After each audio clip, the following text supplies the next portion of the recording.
hair and I'm waiting for them to dry, and I have straight hair and like naturally they are curling right now, so I'm really happy that my hair can actually curl naturally, because straight hair is so boring. And I really love this cute light right now. I want to do something funny today.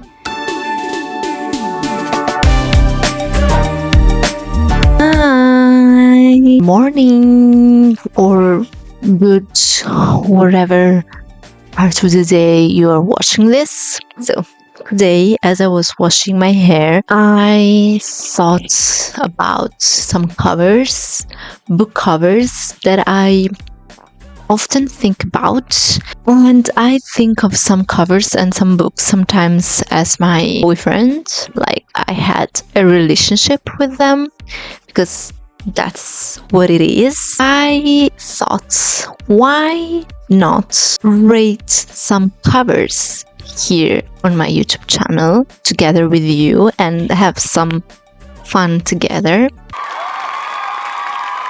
And I thought also, why not make a series out of this idea and rating things, not just book covers, but today we're starting with book covers, of course.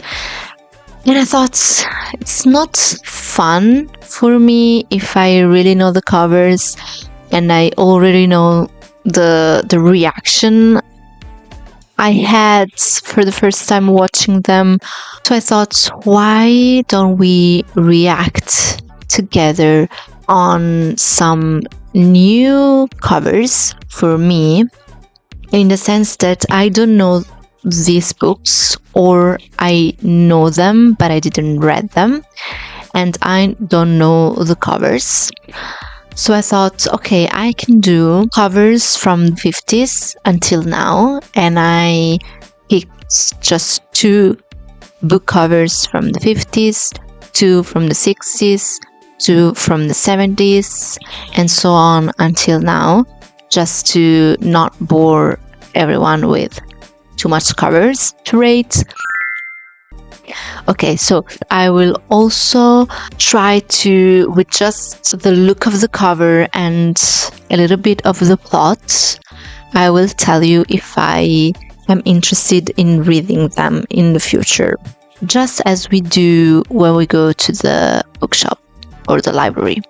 So, there might be some mistakes in the sense that I was lazy and I didn't fact check all of the books I randomly chose. I didn't fact check that the one that I will show you is for sure the first cover of the book in the year that was first published, but I didn't check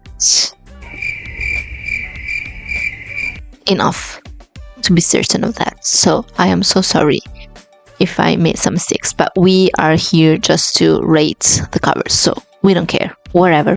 Also, I cut my hair since the last video, I don't know if you noticed that, and I really love this length, but I am thinking of cutting this piece right here. So, off topic, but I need also beauty suggestions out of this channel. I made up also a scale that I will use to rate these book covers, and they are really fun. So we are going to go from 1 to 5, but it's more fun than that. So 1, it's Salit Babe. So it's we don't like it. It's very bad. You are trying, but it's bad. 2, it's ugly, but we'll pretend it's fine. It's ugly, I can't deny that, but we are going to pretend that it's fine, and we are going to, I don't know, buy that ugly book to that person we don't like that much. Then, not mad at it. You did the job, you did the homework. It's fine, but it's just not my vibe. I'm not sure. It's whatever, it's whatever.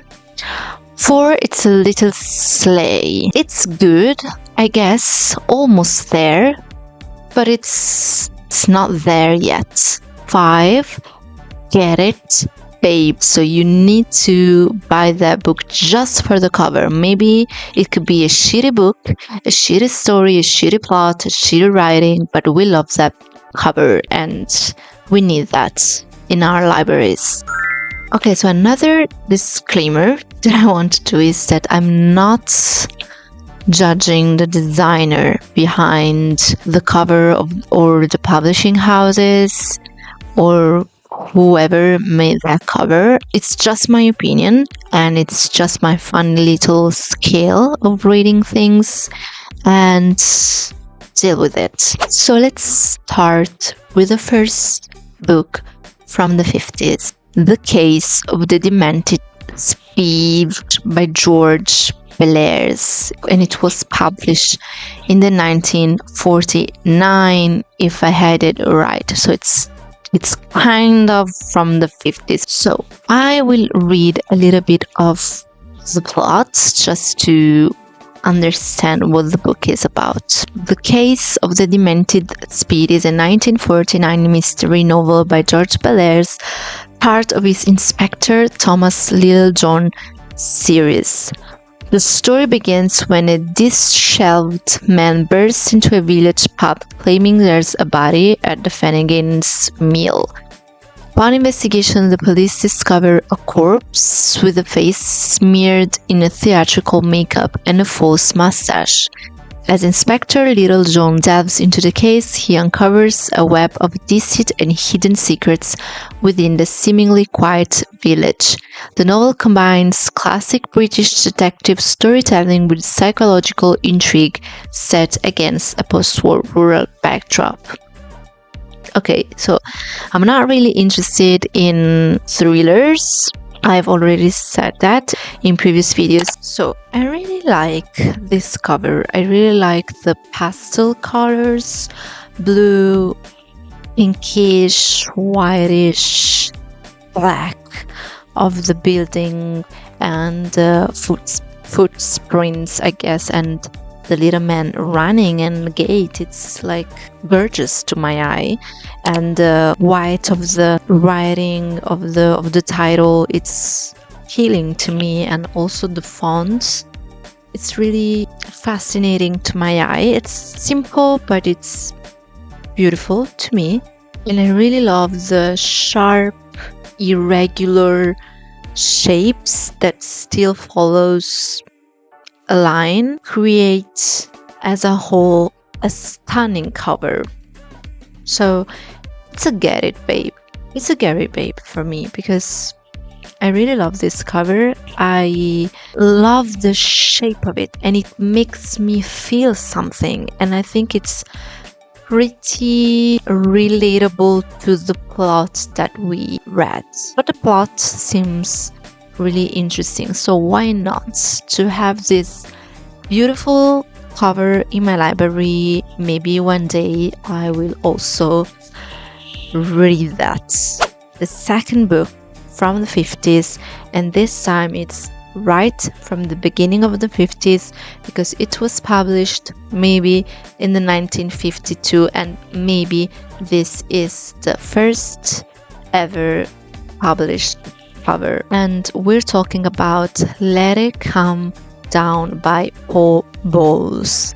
Shall we read the plot? Let It Come Down by Paul Bowles is a psychological novel set in Tangier, Morocco, where an American named Nelson Dyer arrives seeking a fresh start. As he navigates the city's alluring but morally ambiguous world, he becomes entangled in a culture and a lifestyle that challenge his assumption and erode his sense of self. The novel explores themes of dislocation, cultural collision, and existential unraveling in an atmosphere charged with tension and mystery. Ooh, I would look at this cover if I saw that in a library.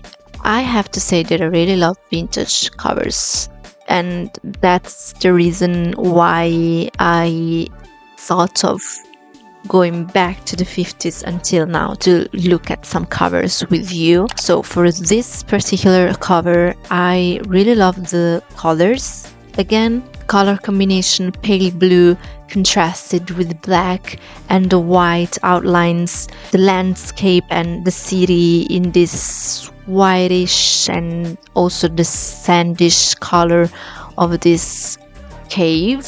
The font stands out really great. I think also the fonts were bolder and more beautiful in a way in the past. And the fact that the man enters this cave and turns his back on the city and the outside light to enter this dark cave is a powerful and very well executed ways to describe the story with one picture, in my opinion. So I think this is not mad at it because it's not my cup of tea, but as soon as I read the plot, maybe I could buy this book. So it is pretty much relatable to the plot also, the cover, and I think I will also read it one day. Okay, so here we are with this book that I'm pretty sure it's not from the 60s, the first edition at least, but this edition, it might be from the 60s. It's a second edition of this book, and it is called Anatomy for Interior Designers. Anatomy for Interior Designers and How to Talk to a Client is a compilation of articles from Interiors magazine. The book is divided into sections: Anatomy for Interior Designers and How to Talk to a Client. So Anatomy for Interior Designer is a section that offers detailed guidance on ideal sizes and proportions for furnishing both private and public spaces. How to Talk to a Client. This part provides practical advice on pursuing, cultivating, and managing design clients. It includes insights into client communication and the nuances of securing client approvals. First, I will say that I love interior design. This book must be on my coffee table. The colors are a total slay. I love this palette and this contrast, the pale blue and the pale pink, the peachy pink almost. So this is a total slay among the covers that we saw so far. Again, there are irregular shapes, but they are arranged in a way that makes visual sense. It looks beautiful. I really love the parts of the body because that's what the book is about. Because I understand that this book is about the furniture. We should be good and comfortable using it. So I really love also the contrast of the black and the white and the gray against this pale bluish and pale pink. But this time I don't really love the fonts, even though I think I understand why it is like that, why it is like written by hand, because I think the focus here is how to make furniture and interior design good, great to the eye, but also homey and comfortable, not just like a piece of art that you put in your house and you never use it because it's so uncomfortable. I think the book, it is about that. Maybe I am wrong, but I will for sure read this one and I will for sure find this particular cover. Also, another thing, I really enjoy when the front of the cover makes sense with the back of the cover and has a continuous connection in the meaning and in the visual. So for sure, this is a get it, babe. So the next book from the 60s, yeah, it was published in 1963, I guess, and it is The Group by Mary McCarthy. I heard about this book, so I say right off the bat that I will for sure read this book and I will for sure buy this cover if I find it, because I really love, it's cute, it's artsy, I love the daisies, I love the white, I love the purplish, I love the round, where all this concentrated in the title of the author, the daisies, I love all of that. It's a cute cover that I want to have in my library, since I want also to truly read this book. The Group by Mary McCarthy follows 8 women who graduate from Vassar College in the 1930s as they navigate adulthood in New York City, a city where I want to live one day. The novel explores their personal and professional lives, friendship, and social expectations placed on women during that era, offering a sharp, insightful look at gender, class, and ambition in pre-war America. Really love that vibe. I really like also when covers, just to explain a little bit my taste, when covers are mostly just text.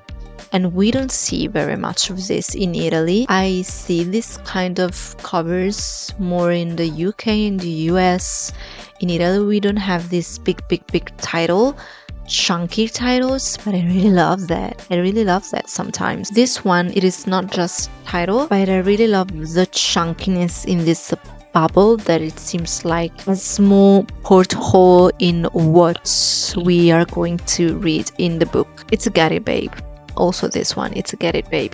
Sorry. Next one. The Far Pavilions by Kaye. It was published in the 1978. The Far Pavilions by Kaye is a sweeping historical novel set in the 19th century British-ruled India. It follows the journey of a young man of British descent who is raised as an Indian and later must reconcile his dual identity as he navigates love, duty, and cultural conflict in a world divided by empire and tradition. It's a no for me. It's a no for me. The background, it's like made with AI in the 78. I don't like it. It's almost kitsch for me. I don't really love the font either. The black in this case doesn't do the thing for me. The landscape looks to me fake. And that blurry atmosphere of the mountain and this castle, I don't know what that is. It's making me angry. I really hate this cover. Sorry for the designer and all the work.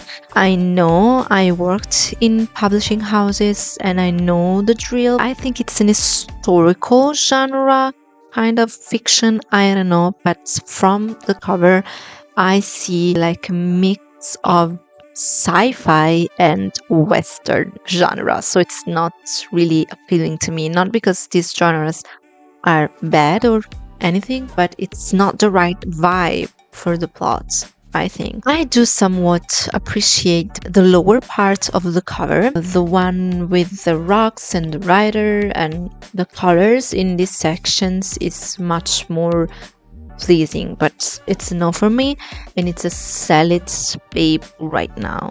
It's a sell it babe. Maybe the plot it's fine. Maybe I could also read this book, even though the genre is not really my cup of tea. But maybe if I had it in my house or in my grandparents' house, but I will never buy this book. Oh my god, Gila! The next book, I do know this book. I do wanna read this book. I am really fascinated by the plot. but I never saw this first cover, I guess, and it is over the top. I don't really like the cover as a whole, but it's really fascinating to me. So the book that I'm talking about is The Princess of the 72nd Street by Elaine Kraf, I think from the 1979. The Princess of 2nd Street by Elaine Kraf follows the life of Ellen, an artist living on Manhattan's Upper West Side, as she drifts between reality and vivid inner visions she calls quote-unquote radiance. Through her alter ego Esmeralda, Ellen navigates her world with creativity, fragility, and eccentricity, offering a portrait of a woman balancing artistic expression with personal isolation in 1970s New York. The cover is magic and is iconic and is genius just because there's the author lying on this regal princess-like armchair in the middle of New York City with these shiny lights on her. She seems naked in the center of New York City. She shines with its own light. So there's nothing at all about this cover that I should hate. That said, I will for sure buy this cover and I will read it. Maybe for me, it's just missing that little cherry on the top that makes me wanna scream. It's gorgeous. I will buy it, but I'm not screaming of excitement, okay? Even though I did in this video. So it's a little sleigh for sure. It's a big sleigh, I guess. We're going into the 80s. Yeah. Hollywood Wives by J.K. Collins. Never heard of that book. So this lilac pink, it is glam. It is glamorous, like the plot. Hollywood Wives by J.K. Collins is a glamorous, fast-paced novel that follows a group of wealthy, ambitious women navigating the high-stakes world of fame, power, and secrets in Hollywood. Through intertwined stories of love, betrayal, and ambition, the novel offers a dramatic portrait of life behind the glitz and glamour of the entertainment industry. Bought it. I've already bought this book because sometimes we need a little bit of a gossipy book. Maybe it's trash, I don't know, or maybe it will be the best book of the year. The color is stunning, the font is stunning, the fact that it is just letters, so appealing to me, and in my opinion it fits the plot perfectly. Detail of the ring on the L of the Hollywood word, it is genius, simply genius. It's giving me like trap vibe, like you're locked in this entertainment and mysterious and glamorous and over the top word. Even the author of Chance's line, it's so captivating to me, and I want that cover and I want to read this book for sure. So it's a get it, baby. The next one from the 80s, 1984, is The Talisman by Stephen King and Peter Straub. I'm not a reader of Stephen King, even though I know he's gorgeous, he's brilliant, but we already know that I'm not so much into thrillers.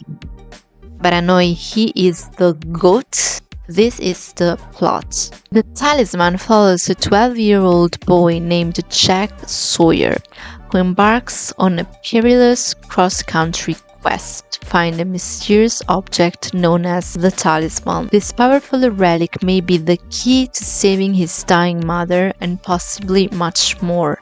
As Jack travels, he moves between our world and a strange parallel realm, facing incredible challenges that test his courage and strength.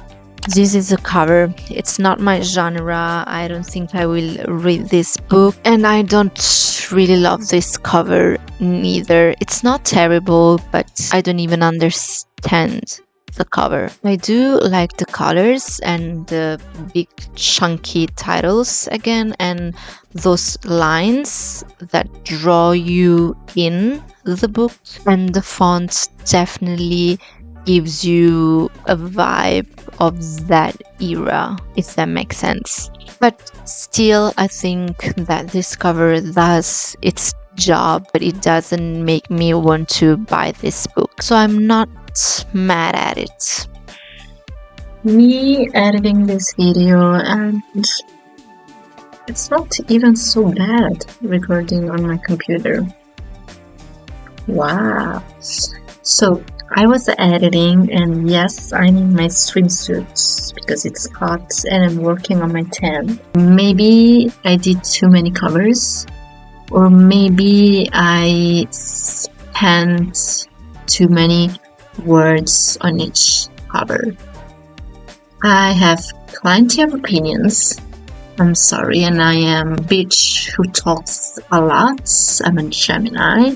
So you have to deal with it, and I will make part 2 of this video. Otherwise, it is too long.